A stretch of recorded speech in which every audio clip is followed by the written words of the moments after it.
Hello everyone. Very warm welcome to all the dignitaries here, and it's a pleasure to be part of Singapore after 8 years.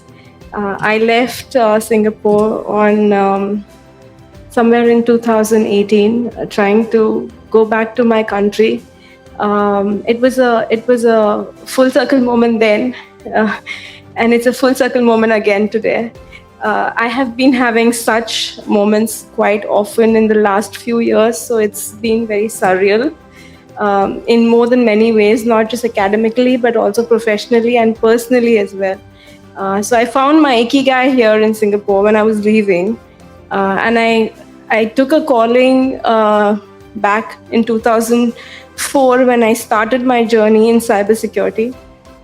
Um, I was pursuing my master's in information management from Syracuse University in New York, USA, and the first batch of a certificate of advanced studies in information security management was launched in my university back then, and it was just intuitive, instinctive that I said I want to go for this.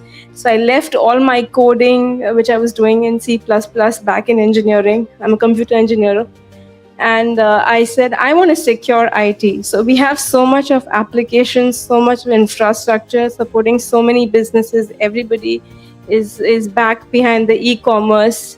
I said, what about security? How are we going to secure the data, the applications, the infrastructure behind, the network behind, even the people who are supporting IT 24/7?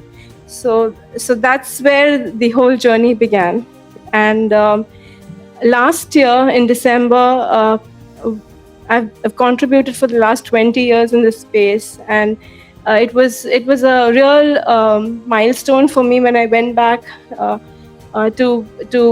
get the Cybersecurity Leader of the Year award back in US, just after I got conferred the professional doctorate for cybersecurity governance and risk strategy. So I would like to take a moment to introduce myself.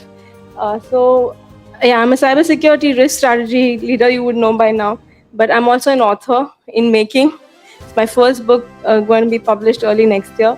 And I extended my calling to give back to the community as well. So I'm a mentor at 4-5 professional institutes like ISACA and ISSA, YSECRA, Cloud Security Alliance, where I'm mentor. Learning never stops in cybersecurity. So I recently got conferred the National Cybersecurity Scholar certificate as well.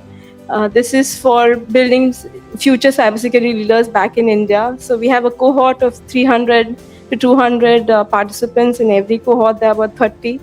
So very fortunate to have such opportunities. And I think now with the cybercrime coming in a big way, not just in for organizations, even for normal individuals, it's very important to support and be that last mile support intervention officer for cybercrime. So that's another certificate I have. I would like to take a moment to say that nothing goes waste. So in the initial years, I was an IT auditor for the longest time that I remember. But unfortunately, I got to switch hats in the recent years. So it's been interesting. Can you shift this? Is it on? Oh, point here. Yeah. So there you go. Yeah. So this is some info about me. So my journey started, as I told you, 20 years before. So I've worked in about several Fortune 500 companies as a security strategist and resilience strategist. I've aligned business cybersecurity goals with business goals, and these strategies are very fluid in nature, especially the nature of the cybersecurity landscape is so wide. You need to be very agile and nimble to adopt and include these strategies in your business goals. I've led many security transformations, alignments to multiple frameworks like NIST, CSF 2.0, RBI guidelines, the MASTRM, Technology Risk Management Guidelines of Monetary Authority of Singapore, as well as OSPAR guidelines, which is for vendor governance. My specialization lies in synergizing people, process, technology, and data security so that we have a more holistic way of looking at information security. It's not restricted to only technology or restricted to only process. We also bring in the people and the data element.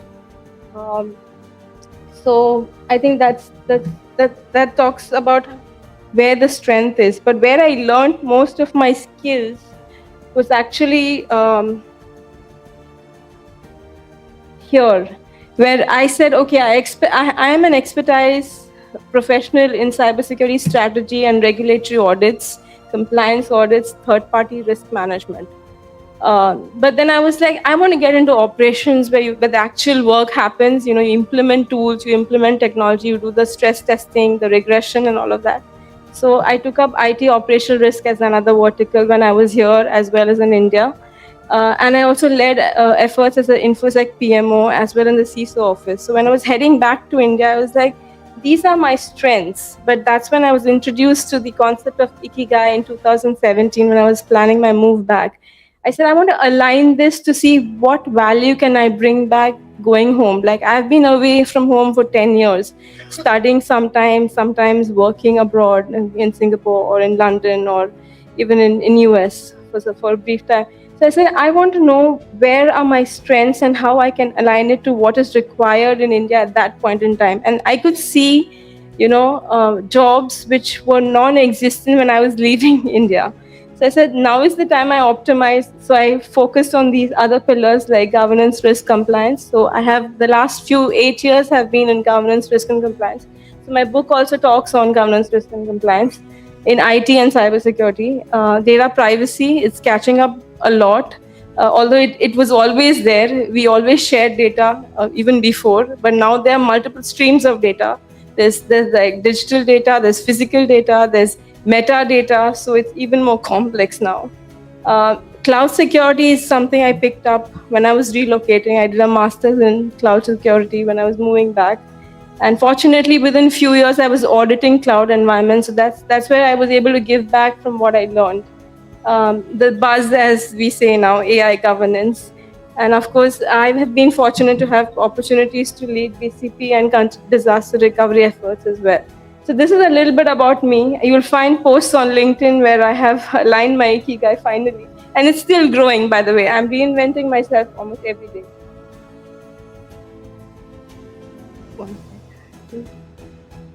Yeah, so these are some areas which I would like to highlight in terms of professional journey. So I've strengthened information security for 8+ Fortune 500 companies and audited and advised about 10 plus global firms in finance as well as insurance and stockbroking firms and all. 80+ security governance and compliance audits. So that taught me a lot that it's not easy to be an auditor and neither is it easy to be an implementer. So you need to have both ranges in your vision so you can recommend feasible solutions which get implemented. It's about mitigating the risk. It's not just about auditing and giving all the gaps, right? So that's where I have both industry experience and Big Four experience. And I think my last roles in the last 8 years have been very, I would say, significantly impactful. We aligned NIST CSF 2.0 framework alignment in my last organization, which has 20+ staff members and 3 million customers span India. It is an NBFC, a Japanese NBFC. And we led these efforts across the region. It was, of course, entity-wise across APAC. Fortunately, India did well with the score. So before that, when I joined the company, I helped accelerate the vendor onboarding as well by about 50%. So we reduced the vendor onboarding for compliance checks by 20 days. So we could have faster vendor onboarding, which helped in acquisition of more customers, So it drove the business growth as well, because we could reach out on multiple vendor channels and reach out to more customers and have more customers on board. Um, okay, in my journey, when I went back to India, I was like, okay, the world is having a lot of problems in IT and cybersec. What about India? Where are we standing there? And I realized even the top banks are also suffering there because of cybersecurity and legacy risks and all of that. So I was instrumental in addressing about 100 plus critical banking risks, reducing the risk exposure by 90% in consecutive years across the companies that I worked. And even when I left India back then, when I was part of big firms, global firms, there were 100 plus IT processes that I was validating as an operational risk manager. Even 10 years before, same risk prevalent. Even now, the scenario didn't change much, even when I went back. So whereas this is like a moving target. You can't say you complied this year, so you're fine next year. You have to keep evolving. So validating risk scorecards and like doing KPI reporting for management became like the thing. So I said, okay, I think this is where the lack is. So that's what my book addresses also.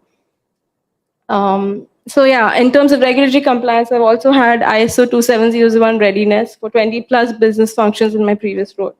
And I think one of the key points is in terms of having business resilience when you're securing your digital fortress. So how well are your BCP scenarios tested across the organization? Are you doing cyber drills, integrated business continuity drills with the vendors? These are very key important points, I would say. Moving back to what are the challenges that, just a minute. Yeah, these were critical challenges that I encountered during my 20 years. I think one was like broken risk models, where there was unclear priorities. People didn't know which to prioritize for the budgeting this year, for the budgeting this quarter. Which risk is having an interdependency on other risks which need to get addressed first. Some are, even interdependent on vendor governance requirements. So it's a huge area which was a gray area for all this while. And typically, security was taken as an afterthought and not as a strategic investment. So, the shift left approach that typically we want to advocate, right? From 20 years, we are advocating that we want to have secure code or, secure system development life cycles. That's still the buzz call. I mean, people have still not integrated DevSecOps into the environment as well as we want. So that's a real gray area as well. And regulatory gaps, they can really trigger costly penalties. So it should not be driven by regulatory compliance, I feel. We should know our own risk environment, our own technology landscape, and be risk champions of our vertical or our business. This is what I learned in one of my earlier organizations. The CEO there was very vocal about this. And I also advocated this in almost my next decade. I was driving risk-driven analysis across verticals and technology functions. So because governance gaps can really impact critical decisions. It can even undermine stakeholder trust, especially if the control weakness is from legacy environments. You have innovation which is really outpacing your security fundamentals. So rather than fixing your DNS security, your WAF security, web application firewalls, DNS is your network security, and your NTP sync errors. These are still legacy risks which are prevalent. Because of incompatible technology, outdated technology. Technology obsolescence has really grown over a period of time. So to address this, it's very important that you focus on the basics of information security and then move to emerging technologies like AI or cloud or automation, or for that matter, even quantum. Unless you have your attack surface area really addressing the risk exposures, I don't advise you to go into even more advanced technologies, because it's like opening a Pandora's box. AI can do only good if you train it with the right data. You should use it to assist yourself rather than use it as a tool to just fix all legacy gaps. It doesn't work that way. It's not like a magic wand. And I think people typically suffer from inconsistent processes and teams working in silos, which because fragmented security operations really hinders your security compliance requirements. So that's an area also which needed attention. And many times your privileged access management, which is the access controls to your tools and your data, this doesn't go through the necessary rigor which is required, especially in hybrid environments when you have cloud as well as you have on-prem operations. They are not talking to each other. There are access restrictions which are not feasible to implement. So it's a broken architecture. So data governance is also misaligned with that on ground. So these are key areas which really need attention. So these are the areas where we feel that we can really align ourselves into better organizational requirements as leaders. We have streamlined policy processes. We have strengthened business resilience, and risk-based frameworks are key, as well as implementing scorecards which give insightful feedbacks to leaders. Many times there are broken processes which don't give meaningful data points to leaders for them to understand where is the gap. So that's the area which is lacking governance, because zero non-conformities on regulatory compliance doesn't come with broken processes. It comes with teams working in synergy with the technology as well as the processes. So it works as a group. So I would just take a moment to say these are the non-negotiables as a leader if you want to have the synergy between IT, InfoSec, and business. Proactive controls, detective controls, and operational controls. So as a leader, it's very important you don't lose sight of the cyber hygiene across the enterprise, and attention to detail, especially so that you can identify data breaches and address them even before you are alerted by your systems. And optimizing attack surface is another key area.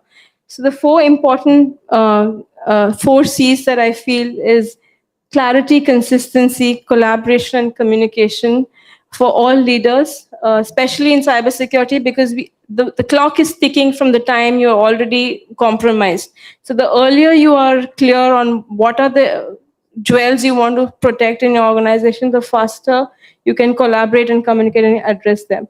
Some of the detective controls, I won't go into details because these are a little technical in nature.